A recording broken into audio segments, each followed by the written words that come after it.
Hello future officers, I hope you perfect there and doing deadly study. So आज हम finish करेंगे April first week का international plus appointments.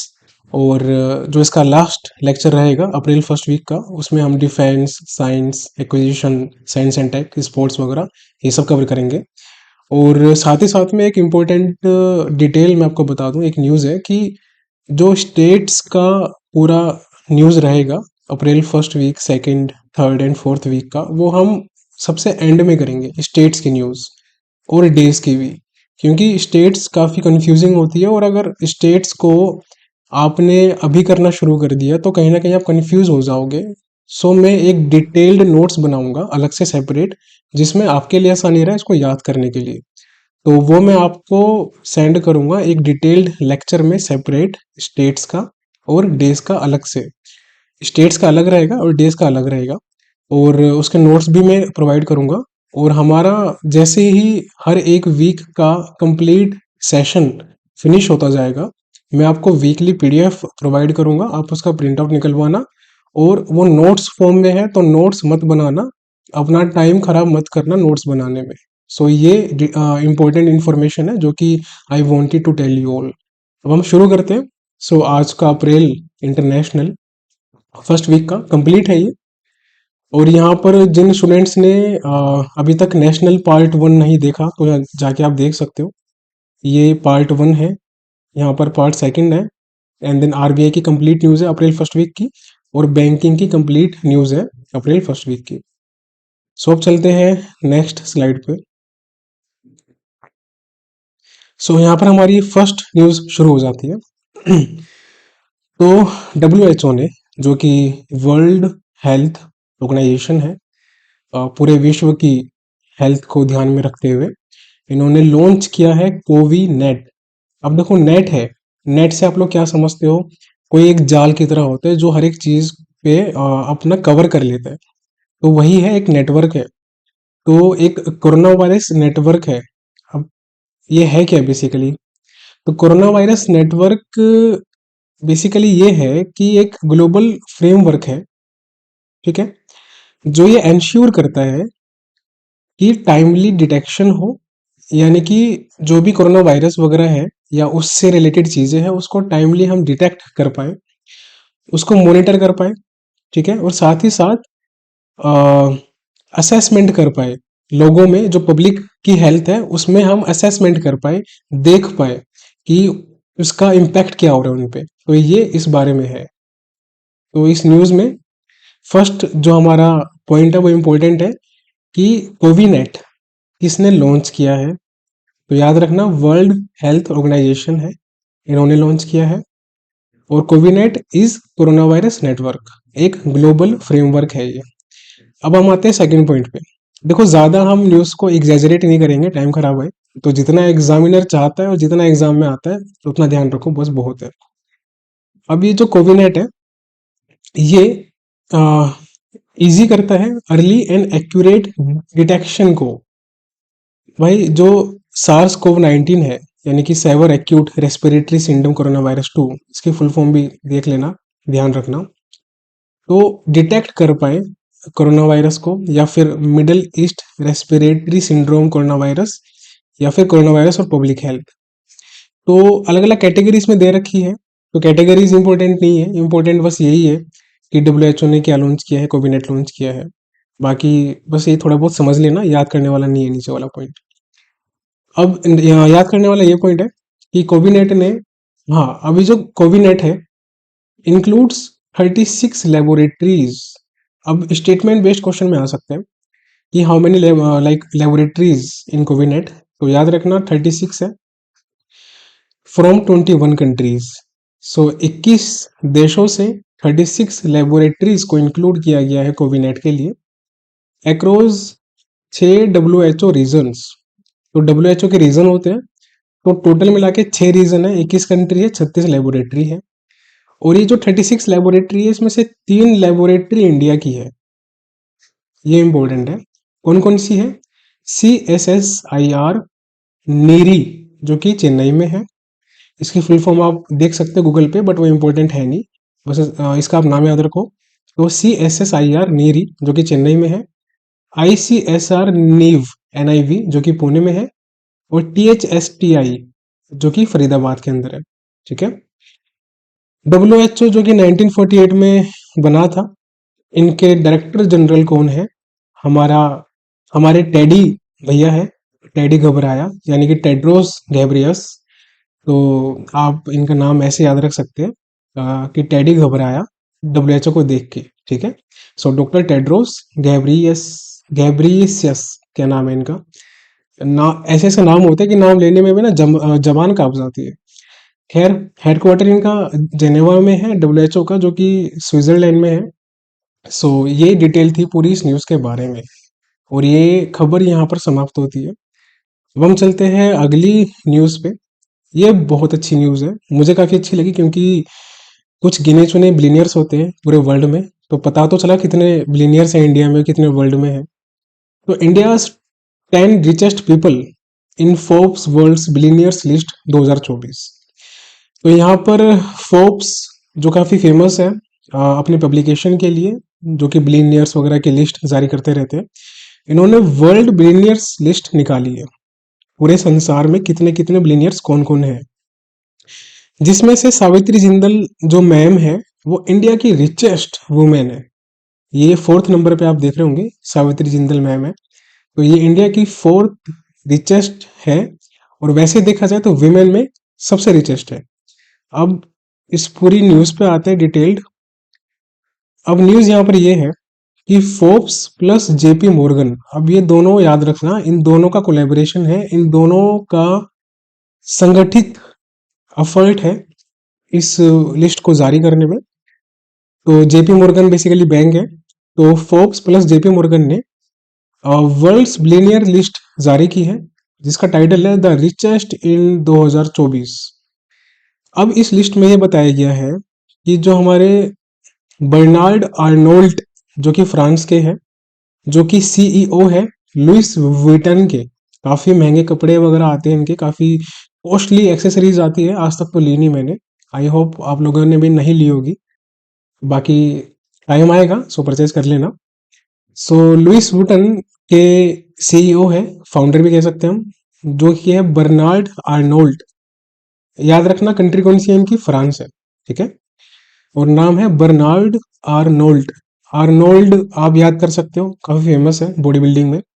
सो उन्होंने top किया है, जिनकी नेटवर्थ है टोटल, इनकी जो नेटवर्थ है, इनके पास जो पैसा है वो 233 बिलियन डॉलर है, जो कि बहुत ज्यादा है यार। और सेकंड पे एलोन मस्क है, जो कि टेस्ला के फाउंडर हैं, स्पेस एक्स है उनके फाउंडर हैं।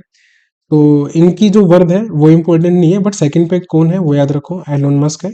थर्ड पे जेफ बेजोस जी है, हमारे अमेजन के फाउंडर। वो तो ये दोनों आपको याद रखने हैं। फर्स्ट पे हो गया बर्नार्ड आर्नोल्ट, जो कि फ्रांस के हैं, लुइस वुटन के फाउंडर CEO है, जिनका जो वर्थ है 233 बिलियन डॉलर है। सेकंड पे हमारे एलोन मस्क है, और थर्ड पे जेफ बेजोस है। मुकेश अंबानी जी हमारे भारतीय जो उद्यमी है, सबसे रिचेस्ट है। ग्लोबली उनकी रैंक जो है वो 9th है। अब ये काफी इंपॉर्टेंट चीज है कि मुकेश अंबानी जी की 9th रैंक है ग्लोबली पूरे संसार में, और इनकी जो टोटल वर्थ है वो 116 बिलियन डॉलर है। ये भी आप ध्यान रखो। वैसे देखा जाए तो बर्नार्ड आर्नोल्ड जी का हाफ ही है लगभग, इसका ट्वाइस यानी कि 232 के आसपास तो उन्हीं का ही है, जो कि 233 बिलियन डॉलर है। तो 116 बिलियन डॉलर काफी है वैसे तो। सो ये रिचेस्ट मैन है इंडिया के, मुकेश अंबानी जी। ठीक है। और ये ओनली इंडियन है, यानी कि एकमात्र भारतीय है जो कि फीचर हुए हैं अमंग टॉप 10 में, यानी कि टॉप 10 जो रिचेस्ट है पूरे वर्ल्ड में, उनमें से 9th रैंक पे इंडिया के सिर्फ मुकेश अंबानी है, और बाकी इंडिया का कोई नहीं है टॉप 10 में। और साथ ही साथ में ये पहले ऐसे एशियन है। अब एशियन कंट्रीज जो होती है उनमें से हम फर्स्ट एशियन बता रहे हैं, तो ये फर्स्ट एशियन है जिन्होंने ब्रेक किया है एक रिकॉर्ड, जो कि 100 बिलियन डॉलर क्लब में आ चुके हैं। अब ऑब्वियसली बात है, इनकी नेटवर्थ 116 बिलियन डॉलर है, तो 100 बिलियन में तो आना ही आना है इनको। तो ये भी काफी इंपॉर्टेंट है एग्जाम का पॉइंट ऑफ व्यू से। और जो बाकी के बिलियनर्स हैं वर्ल्ड में हम बात कर रहे हैं, तो 4th रैंक पे मार्क जुकरबर्ग जी है, जो कि मेटा, व्हाट्सएप, इंस्टाग्राम ये सब के फाउंडर है और सीईओ वगैरह है। और फिफ्थ रैंक पे लैरी एलिसन है। फाउंडर तो बेसिकली मार्क जुगरबर्ग फेसबुक के थे, जो कि लेटर ऑन मेटा में कन्वर्ट हो गया। बाकी इंस्टाग्राम और व्हाट्सएप तो उन्होंने खरीदा था, तो इतना ध्यान रखो। फिफ्थ रैंक पे लैरी एलिसन है, जो कि एरेकल एक कंपनी है, ओरेकल, उनके फाउंडर एंड सीईओ है।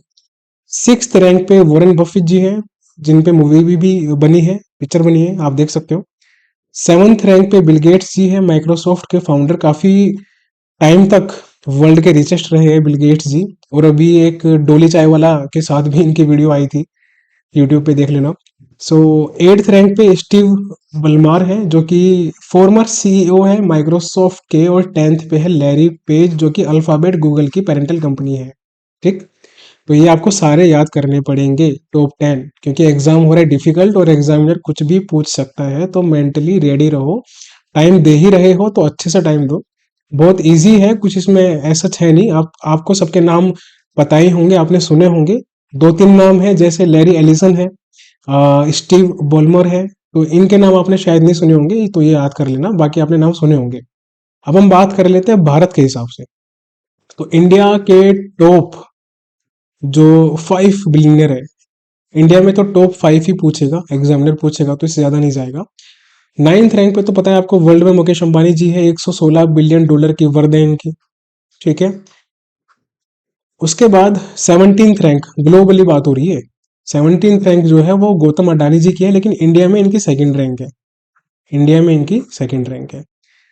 और 39th रैंक वर्ल्ड में है शिव नदार जी की, लेकिन इनकी इंडिया में थर्ड रैंक है। और शिव नदार जी कौन है? HCL के फाउंडर है। ठीक, सावित्री जिंदल मैम जो है वो इंडिया की रिचेस्ट वीमेन है, बट इनकी वर्ल्ड में 46th रैंक है और इंडिया में फोर्थ रैंक है।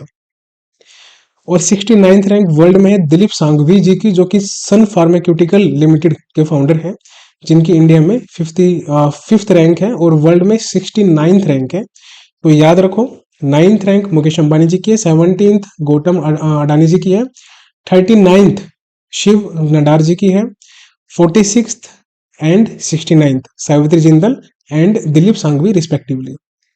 तो ये आपको याद रखना है, first, second, third, fourth, fifth. बार बार रिवाइज करो तभी याद होगा, काफी इंपॉर्टेंट न्यूज है। अब हम बात करते हैं कि जो टोटल पैसा है, जो टोटल वेल्थ है इंडियन बिलियनियर्स की, वो कितनी है? वो है $954 बिलियन, जो कि इंक्रीज हुआ है 2024 में 41% से। तो ये डाटा याद रखो, इंपॉर्टेंट है। 2023 में कितना था? $645 बिलियन था। इसमें 41% का इजाफा हुआ है 2024 में, और 41% के इंक्रीज के बाद हुआ है $954 बिलियन। इतना पैसा हो जाए तो भारत छोड़ दे हम लोग। सो देर आर 2781 बिलियनियर्स। अगर टोटल देखा जाए कितने बिलियनियर्स हैं वर्ल्ड में, तो 2781। भैया ये डाटा तो काफी इंपॉर्टेंट है, इसको याद रखो। और जो कि 141 इंक्रीज हुआ है 2023 से। अब आप 2781 में से 141 डिक्रीज कर लो, कितना आ गया? आपको मैथ तो आता ही होगा। तो यहाँ पर हमारा आ गया 2640। तो 2640 2023 में थे बिलियनियर्स पूरे वर्ल्ड में, और अब कितने हो चुके हैं? 2781 हो चुके हैं। ठीक, याद रखो, इसको भी इंपॉर्टेंट है। टोटल जो वर्थ है 2721 बिलियनियर्स की, वो कितनी है? $14.2 ट्रिलियन। अमाउंट इतना बड़ा है कि जबान कांप जाती है बोलते हुए। $14.2 ट्रिलियन पूरा अमाउंट है टोटल इनका, जो कि इंक्रीज हुआ है $2 ट्रिलियन से 2024 में। यानी कि 2023 में कितना था? ये 2023 में था $12.2 ट्रिलियन, इतना था, और अब हो गया 14.2। इंडिया के पास टोटल देखा जाए तो 200 बिलियनियर्स है, ठीक है, जिनकी वर्थ है $954 बिलियन। आपको बता ही दिया मैंने ये। लेकिन याद रखो कितने बिलियनियर है, तो 200 बिलियनियर्स है इंडिया के पास। 200 बिलियनियर इंडिया के पास है और 2781 बिलियनियर पूरे वर्ल्ड में है। अब ये जो 200 बिलियनियर इंडिया के हैं, इनमें से 25 नए आए हैं अभी 2024 में, जो कि जिन्होंने डेब्यू किया है, एंट्री मारी है पहली बार लिस्ट में। ठीक है, फोर्ब्स के सीईओ, चीफ एग्जीक्यूटिव ऑफिसर कौन है? माइक फेड्री। माइक फेड्री जी हमारे सीईओ है फोर्ब्स के। हेडक्वार्टर कहाँ पर है फोर्ब्स का? न्यू जर्सी में है, तो ये भी ध्यान रखो। अब आते हैं इसकी अगली स्लाइड पे। ओके, तो अगली न्यूज आ चुकी है हमारी। इस न्यूज में बोल रहे हैं रोमानिया प्लस बुल्गारिया। तो ये दो कंट्री है, मैप में आपको दिख रही होगी। ये है हमारा रोमानिया और यहाँ है बुल्गारिया। बुल्गारिया और रोमानिया के टच में है सर्बिया, और रोमानिया के बगल में है, मतलब ऊपर की साइड, वेस्ट की साइड होगा शायद ये, हंगरी। और साथ ही साथ में और भी कंट्रीज है, तो आप देख सकते हैं। तो खैर मैप में आपने देख लिया कि दोनों कंट्री टच में है, रोमानिया प्लस बुल्गारिया। तो दोनों न्यू मेंबर स्टेट बने हैं किसके? Schengen area. अब ये शेंजेन एरिया बेसिकली एक एरिया है जो कि यूरोप का है, और ये है Europe's ID check free travel zone. यानी कि अगर कोई भी कंट्री इस शेंजेन एरिया का मेंबर बनती है तो वो यूरोप में फ्री ट्रेवल कर सकती है विदाउट आईडी चेक, उनकी आईडी वगैरह चेक नहीं होती। So any person crossing the internal air, अगर आप एरोप्लेन से, हेलीकॉप्टर वगैरह से आ रहे हैं या फिर सी रूट के थ्रू आ रहे हैं, तो आपकी आईडी वगैरह चेक नहीं होती अगर आप इन कंट्री से बिलोंग करते हैं तो ये मेंबर स्टेट है, अभी बने हैं। तो शेंजेन एरिया जो है उसमें अभी टोटल इन दोनों को मिला के, जो रोमानिया प्लस बुल्गारिया है, इन दोनों को मिला के 29 मेंबर्स बन चुके हैं। 27th मेंबर जो अभी जनवरी 2023 में ही बना था, जैन 2023 में बना है, वो है क्रोटिया। तो लास्ट ईयर बना था ये, जो कि 27th मेंबर है। ठीक है, तो इतना याद रखना आपको। कैपिटल देख लो, रोमानिया का कैपिटल है बुकारेस्ट और बुल्गारिया का है सोफिया। तो दोनों काफी आसान नाम है, 5-6 बार पढ़ोगे तब भी याद नहीं होगा, तो 2-3 बार और पढ़ लेना, याद हो जाएगा। तो बुकारेस्ट एंड सोफिया दोनों कैपिटल है अलग अलग, बुकारेस्ट रोमानिया का, सोफिया बुल्गारिया का। अब चलते हैं अगली खबर में, इंटरनेशनल की। सो इकोनॉमिस्ट इंटेलिजेंस यूनिट, तो एक इंटरनेशनल यूनिट है जिसका नाम है EIU, इकोनॉमिस्ट इंटेलिजेंस यूनिट। इन्होंने एक रिपोर्ट रिलीज की है, बिजनेस एनवायरमेंट रैंकिंग 2024। ये रिपोर्ट आप यहाँ पर देख सकते हैं। ठीक है, तो ये बिजनेस एनवायरमेंट रैंकिंग है क्या? तो बेसिकली इस रिपोर्ट में 82 कंट्रीज का डाटा लिया गया है। ठीक है, तो याद रखना आपको, 82 कंट्रीज का डाटा है, 91 इंडिकेटर्स है, इंडिकेटर्स इंपॉर्टेंट है, तो 91 इंडिकेटर्स है। और ये जो 91 इंडिकेटर्स है ये 11 कैटेगरी की है, तो कैटेगरीज भी ध्यान रखो, 11 कैटेगरीज है, जो कि ये डिटरमाइन करता है कि बेस्ट प्लेसेस कौन से हैं बिजनेस कंडक्ट करने के लिए, बिजनेस स्टैब्लिश करने के लिए। तो इस रिपोर्ट में सिंगापुर टॉप पोजीशन पे आया है, फर्स्ट रैंक है सिंगापुर की, और ये लगातार 16वीं बार है, 16th ईयर लगातार, कंजिक्यूटिव ईयर, देखो बहुत इंपॉर्टेंट है ये। और सेकंड पे कौन है? डेनमार्क है, थर्ड पे यूएस है, फोर्थ पे जर्मनी, फिफ्थ पे स्विट्जरलैंड। तो यहाँ पर ये देखो रिपोर्ट भी है, फर्स्ट पे Singapore, Denmark, USA, Germany and Switzerland. तो ये 5 तो आपको याद रखनी ही रखनी है। ठीक है, तो फर्स्ट पे आपका हो गया सिंगापुर, सेकंड पे डेनमार्क, थर्ड पे यूएसए, फोर्थ पे जर्मनी और फिफ्थ पे स्विट्जरलैंड। स्विट्जरलैंड और सिंगापुर में कंफ्यूज मत होना, सिंगापुर फर्स्ट पे है 16th ईयर लगातार, और स्विट्जरलैंड फिफ्थ रैंक पे है। अब भारत की रैंक देख लेते हैं। सो इंडिया की रैंक है 51st। ठीक है, पूरे अगर देखा जाए 82 कंट्रीज में, तो 82 कंट्री में इंडिया की रैंक 51st है। और इंडिया ने इंप्रूवमेंट की है, यानी कि 6 स्पॉट ऊपर आया है। पहले इंडिया की रैंक 57th थी लास्ट ईयर, और अभी इसकी जो रैंक है इंडिया की वो 51st है, तो काफी अच्छी चीज है। और साथ ही साथ में इंडिया की रैंक जो है वो थर्ड है among the most improved business environments globally. ये भी डेटा इंपॉर्टेंट है, इसमें कंफ्यूज मत हो, दो अलग चीजें हैं। 51st रैंक तो इंडिया की 82 कंट्रीज में है, और जो कि 6 स्पोर्ट से इंप्रूव हुआ है। और साथ ही साथ इंडिया की रैंक थर्ड है उस कैटेगरी में जिसने बहुत ज़्यादा इम्प्रूव किया है अपने बिजनेस एनवायरनमेंट को। और इसमें फर्स्ट रैंक है ग्रीस की, सेकंड रैंक है कतार की, और थर्ड रैंक है इंडिया की। ठीक है, तो आप ये याद रखो कि ग्रीस, एक तो ग्रीस हो गया हमारा, प्लस कतार, प्लस इंडिया, ये तीन कंट्रियां हैं जिन्होंने सिग्निफिकेंट इंप्रूवमेंट की है उनके बिजनेस एनवायरनमेंट में ग्लोबली। तो इन तीनों कंट्री के नाम आपको याद होने चाहिए, साथ ही साथ में जो टॉप 5 कंट्रीज हैं उनके भी नाम आपको याद होने चाहिए। कितने इंडिकेटर्स थे, कितनी कंट्री टोटल है, इंडिया की रैंक क्या है टोटल कंट्रीज के अंदर से, और इंडिया की रैंक क्या है most improved business environment globally में, वो भी आपको याद होना चाहिए। अब हम आते हैं अपने अगली न्यूज पे। सो इस अगली न्यूज में कह रहा है यूनेस्कैप, ये भी एक इंटरनेशनल ऑर्गेनाइजेशन है। उनकी फुल फॉर्म है UN economic and social commission for Asia and the Pacific. तो इनकी एक रिपोर्ट है जिसका नाम है economic and social survey of Asia and the Pacific 2024, और आगे है boosting affordable and longer term financing for governments. अब इस रिपोर्ट में है क्या वो देख लेते हैं। अच्छा, इस रिपोर्ट के नाम भी आपको याद होनी चाहिए कि कौन सी रिपोर्ट किसने रिलीज की थी। कभी कभार एग्जामिनर पूछ लेते हैं कि ये वाली रिपोर्ट किसने लॉन्च की है, WHO, UNDP, यूनेस्कैप, EIU, तो आपको पता होना चाहिए। तो जब आप रिवीजन करोगे तो इन रिपोर्ट्स के नाम भी रिलेट करते रहना उस कंपनी से, उस ऑर्गेनाइजेशन से जिसने वो रिपोर्ट रिलीज की है। ठीक है, तो यहाँ पर आप देख लो इमेज में। सो इमेज में यहाँ पर है यूनेस्कैप की रिपोर्ट है economy and social survey of Asia and the Pacific 2024। अब यहाँ पर इंडिया, अब ये रिपोर्ट बोल रही है कि India is expected to lose approx 5.8% of daily working hours.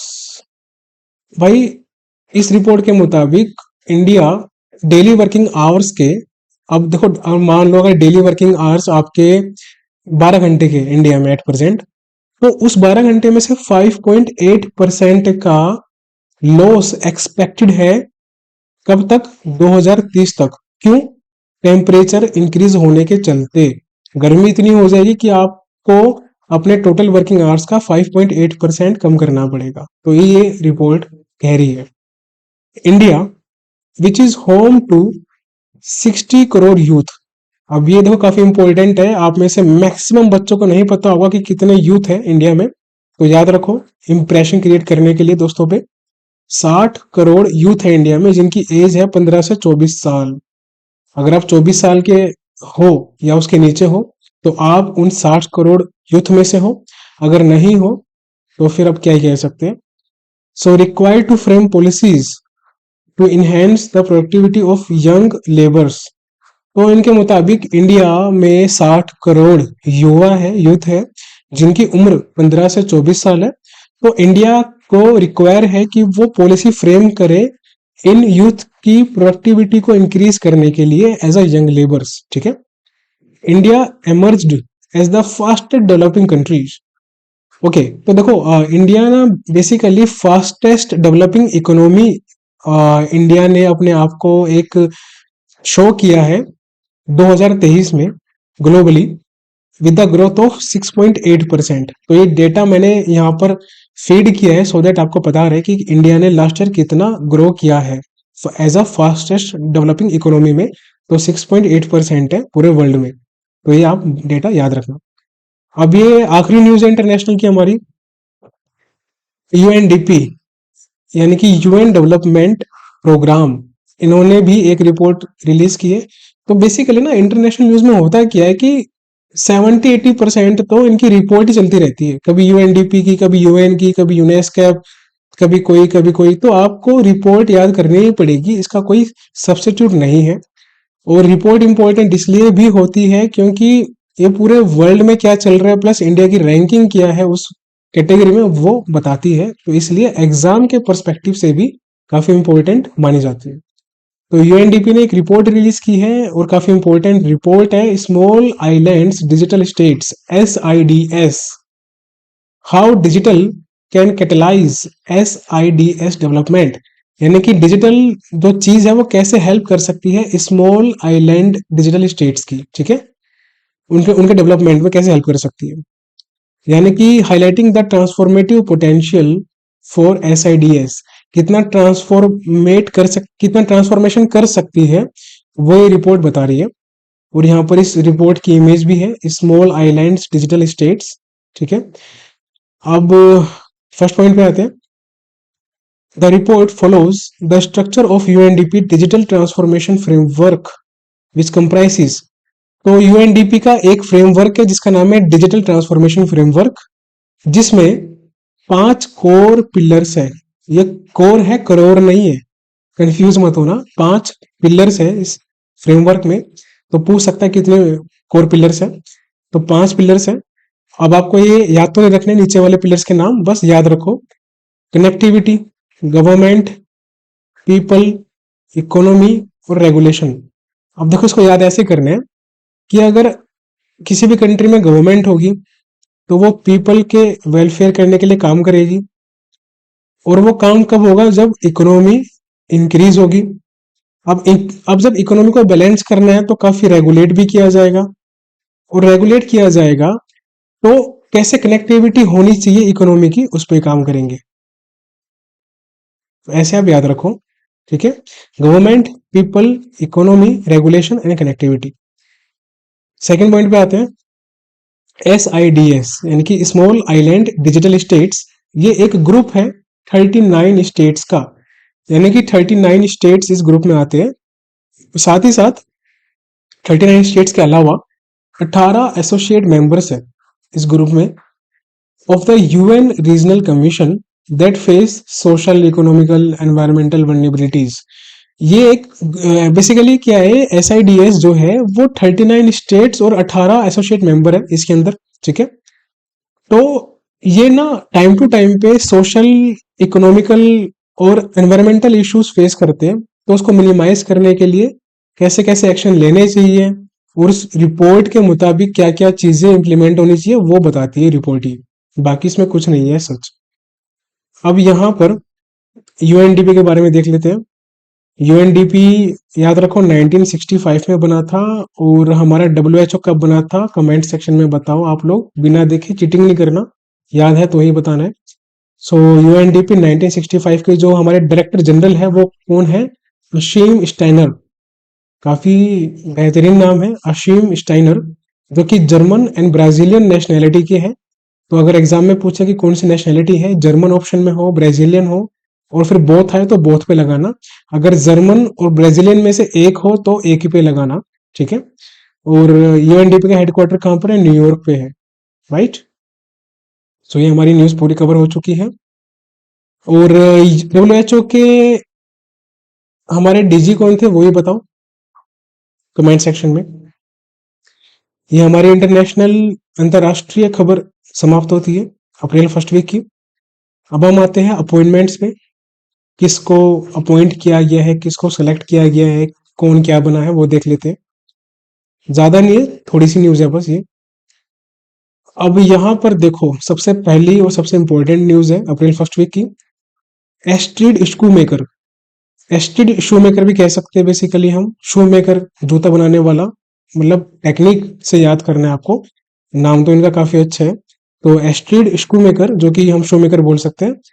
तो CBD's first executive secretary from Germany. CBD क्या है, कन्वेंशन ऑन बायोलॉजिकल डाइवर्सिटी।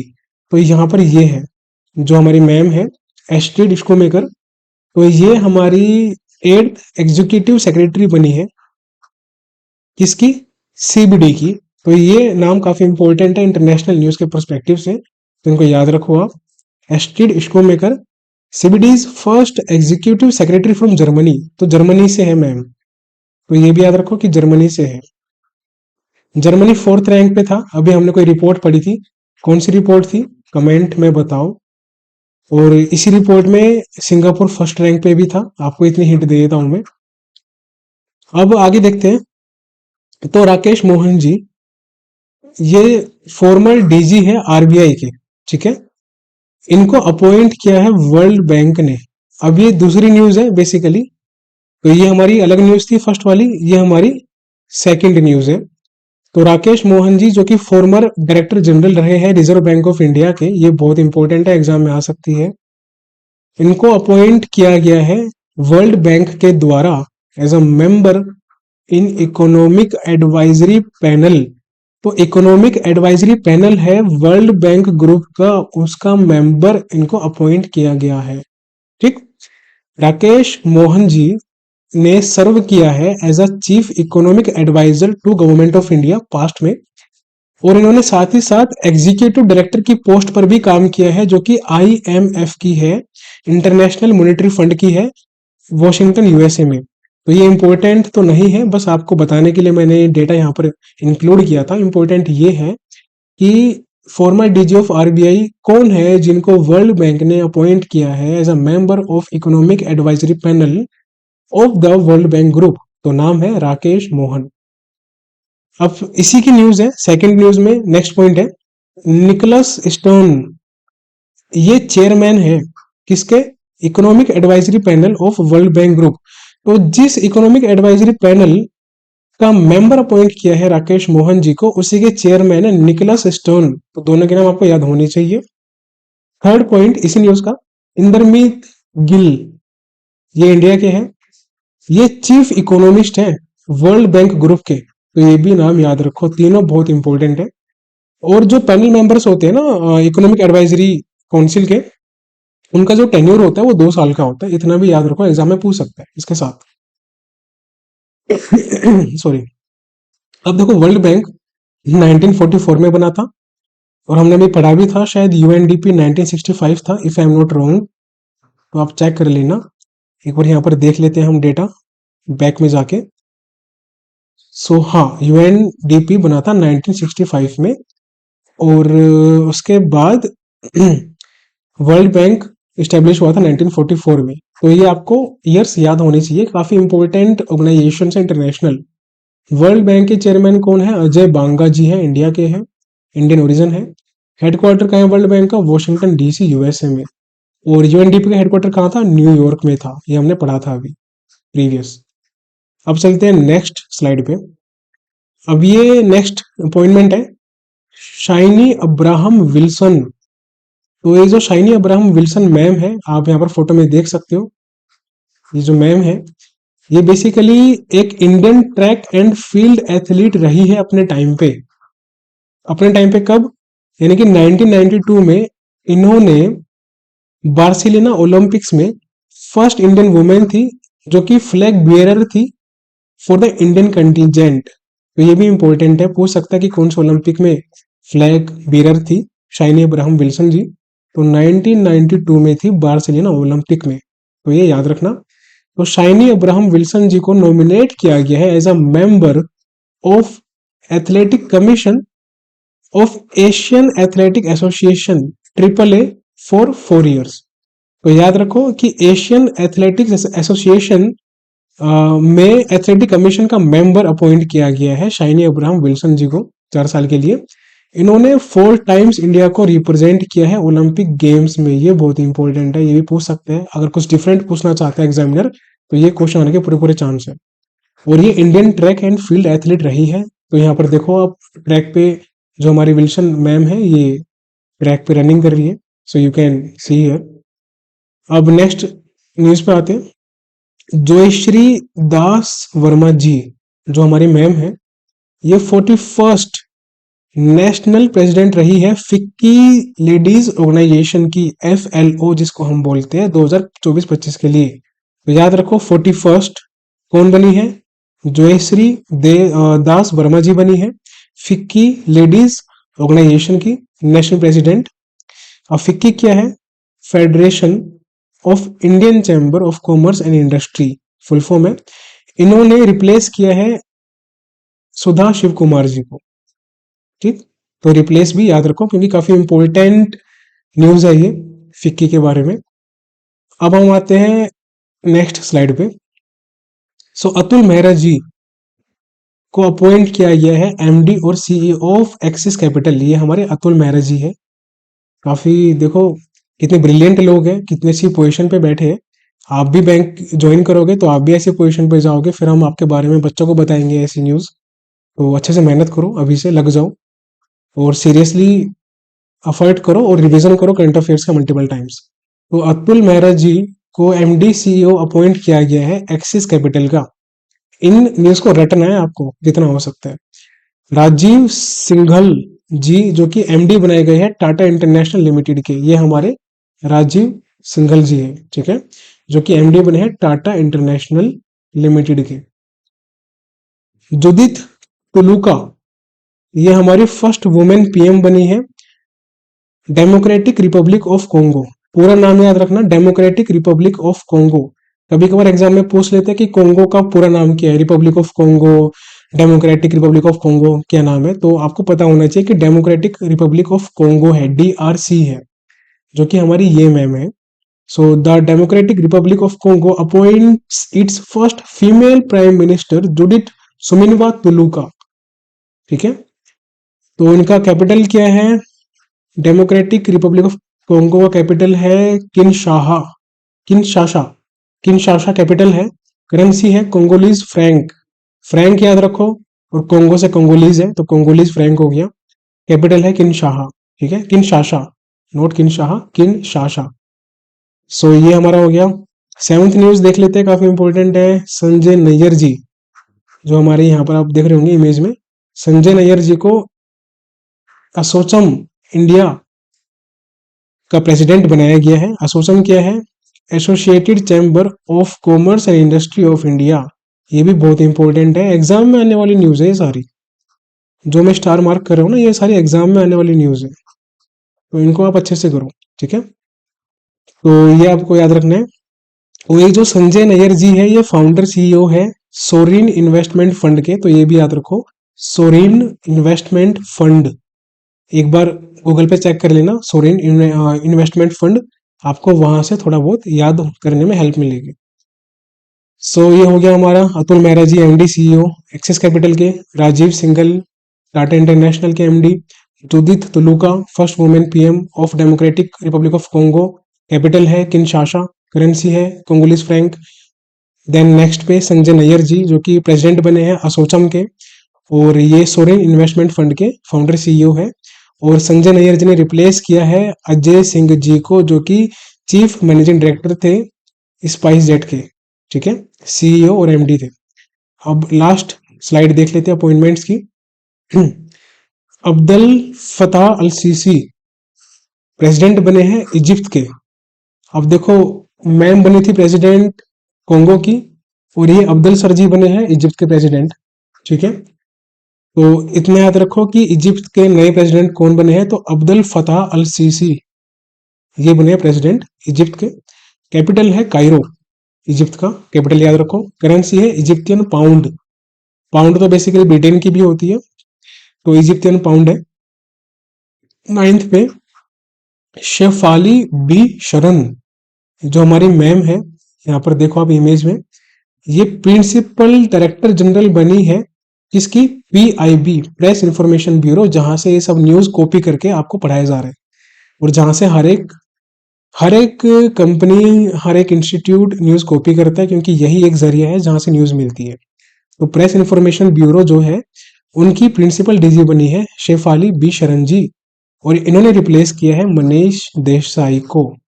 आपको हर एक न्यूज का रिप्लेसमेंट नहीं पढ़ना, कुछ कुछ इंपॉर्टेंट न्यूज है जिसका रिप्लेसमेंट आपको ध्यान में रखना है, कि अगर एलिमिनेशन आप यूज करो तो आप कर सको, जैसे असोचम वाला था, ठीक है, और ऐसे ही प्रेस इंफॉर्मेशन ब्यूरो, तो इनका आपको रिप्लेसमेंट याद रखना है, और इसलिए मैंने यहाँ पर ये डाला भी है। तो याद रखो कि अब्दुल फताह अल सीसी प्रेसिडेंट बने हैं इजिप्ट के, कैपिटल है इजिप्ट की कायरो, करेंसी है इजिप्टियन पाउंड। शेफाली बी शरण जी बनी है प्रिंसिपल डीजी ऑफ पीआईबी, और साथ ही साथ जो 10वें हमारे 1 अप्रैल वीक के अपॉइंटमेंट है लास्ट, वो है बसीरो दियोमाई फाई। काफी विचित्र नाम है, खतरनाक नाम है, बट आप ऐसे याद रखो, फाई याद रखो, या बी एस फाई ऐसे याद रख लो, ठीक है। या बस्सी, बस्सी तो पता ही है, काफी फेमस कॉमेडियन है, तो बस्सी याद रखो आप। बस्सी फाई को बनाया गया है प्रेसिडेंट किसका, सेनेगल एक कंट्री है जो कि अफ्रीका के अंदर आती है, तो सेनेगल कंट्री का प्रेसिडेंट बनाया गया है और ये यंगेस्ट प्रेसिडेंट बने हैं सेनेगल्स के और अफ्रीका के, क्योंकि अफ्रीका के अंदर ये आता है सेनेगल, तो पूरे अफ्रीका में और सेनेगल के यंगेस्ट इलेक्टेड प्रेसिडेंट बने हैं बस्सी फाई। और कैपिटल क्या है सेनेगल का? डकार। डकार तो मतलब बर्फ होता है यार बेसिकली, भूलोगे नहीं आप ना। तो सेनेगल का कैपिटल है डकार, ठीक है। करेंसी है West African C F A franc. Franc तो कोंगो की भी थी, कोंगोलीज फ्रैंक, और फ्रैंक सेनेगल की भी है। बस फर्क इतना है, कोंगो की कोंगोलीज फ्रैंक थी और सेनेगल की West African C F A franc है। तो याद रखना, West African C F A franc. तो हमारी सारी न्यूज होती है खत्म इंटरनेशनल और अपॉइंटमेंट्स की अप्रैल फर्स्ट वीक की। और हमारा लास्ट सेशन रह रहा है जिसमें हम स्पोर्ट्स, डिफेंस, साइंस सेंटर ये सब करेंगे। स्टेट्स न्यूज और डेज की न्यूज का सेशन हर एक मंथ के एंड में आएगा, लेकिन जब आपका आरआरबीपीओ का मेंस आएगा या फिर आपका किसी भी एग्जाम का मेंस आएगा तो हम उस मेंस के टाइम पे वीकली स्टेट्स और डेज कवर करते जाएंगे ताकि आपको दिक्कत ना हो। लेकिन अगस्त लास्ट तक हम अप्रैल, मई, जून, जुलाई, अगस्त इन पांचों मंथ का स्टेट का और डेज का सबसे लास्ट में सेशन रखेंगे, ठीक है। तो ये याद रखना, और जैसे जैसा मैं करवा रहा हूँ बस वैसा करते रहो ब्लाइंडली, और 30+ मार्क्स आपके आराम से आएंगे 40 में से। बस मल्टीपल टाइम्स रिवीजन जरूर करना, ध्यान रखना। और बाकी आरआरबीपीओ मेंस की स्ट्रेटजी देख लो, आरआरबीपीओ करंट अफेयर्स की स्ट्रेटजी देख सकते हो। और किसी ने अगर ये कवर नहीं किया अभी तक, नेशनल पार्ट 1 तो कवर करो, पार्ट 2 कवर करो, आरबीआई न्यूज कवर करो और बैंकिंग की न्यूज कवर करो। ये सारे अप्रैल फर्स्ट वीक की है। अगर ये आपने मिस कर दिया तो आपका लॉस है, एग्जाम में लॉस होगा। और आरआरबीपीओ में आपके अच्छे भले नहीं तो अप्रैल से लेकर और सितंबर मिड तक राउंड अबाउट 30 क्वेश्चन तो गारंटीड आएंगे ही आएंगे, इससे ज्यादा भी आ सकते हैं, ठीक है। तो ये हमारा सेशन पूरा कंप्लीट हुआ है आज का, और अच्छे से रिवीजन करना है आप सभी को। सो सेशन को एंड करते हैं अभी के लिए। बाय बाय, टेक केयर, अच्छे से मेहनत करो, स्टडी करो, और जो अपॉइंटमेंट्स हैं इनका रट्टा लगाओ बैठ के, ये रट्टे से याद होंगे, टेक्निक से याद होंगे। और जो अभी सेनेगल के बने प्रेसिडेंट आपको बताए मैंने, वो बस्सी फाई हमारे बने हैं। ऐसे ही जो अलग अलग अपॉइंटमेंट्स हुए हैं उनके नाम फनी वे में याद करो, क्योंकि नाम आपको याद रखना है। तो ये पॉसिबल नहीं है कि आप पूरा रियल नाम याद रख सके, तो फनी वे में ही हम नाम को रिटेन कर सकते हैं। ये टेक्निक है ह्यूमन माइंड की। तो फिर चलो मिलते हैं अगले सेशन में जल्दी ही, कल। अभी के लिए बाय बाय, टेक केयर और लगे रहो।